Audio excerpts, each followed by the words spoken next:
لرکفتا 27 ماه دهان 2018 ریوبریا زارینگاه روجاوا سر به پارتیا یکیتیا دموکراتیک پیده در 418 خواندوانی جبشن زانستن پرورده و اجای کردی لباجار قامشلو راگهاند. مسعود محمد بر پرسیار راگهاندن زارینگاه روجاوا سر به پیده و اشکره کرد. گوپیویست خواندوان 4 سالان لزانینگاه بخوینه حتی کو باورنامه ورگره و پیوری زانینگاه جی تکزیه لسر به چندید که. زانینگاه روجاوا سر به پیده و لحفته تموز سال 2016 هاتیه دامزراندن و اگر بهرگولی لسر کفتا در چون خواندوانان را وسته تخویا کرن گود دما 2 سالان ده خواندوان ج زانینگاه در چونه او لگوری تواهی پیوران تو زانینگاه نکارن دما 2 سالان ده باورنامه ام به خواندوانان ببخشه اروها اگر لسر بازن خوندین و تیم سرپرشتی زانینگاه را وسته ج تواهی کردان را تخویا کرن کوری بازن لزانینگاه روجاوا سر به پیده و برواجی سیستم جهانی یه تایبت به زانینگاهان و اگر در باسی نوا آواهی زانینگاه ببه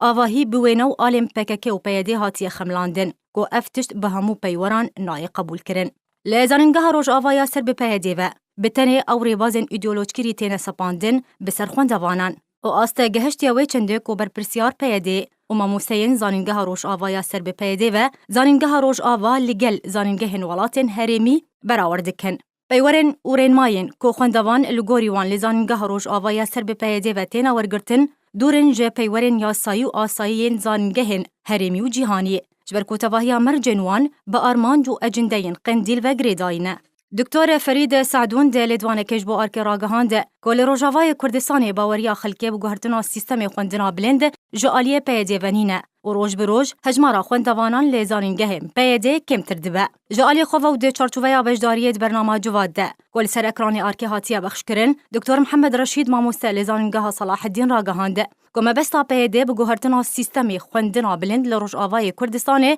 جنابرنا نفشن روجاوای کردستانیه هر وها پیده خواستکن قندیل دسر نفشن روجاوای کردستان ده دسپینو دخوازه همو بکن چکدار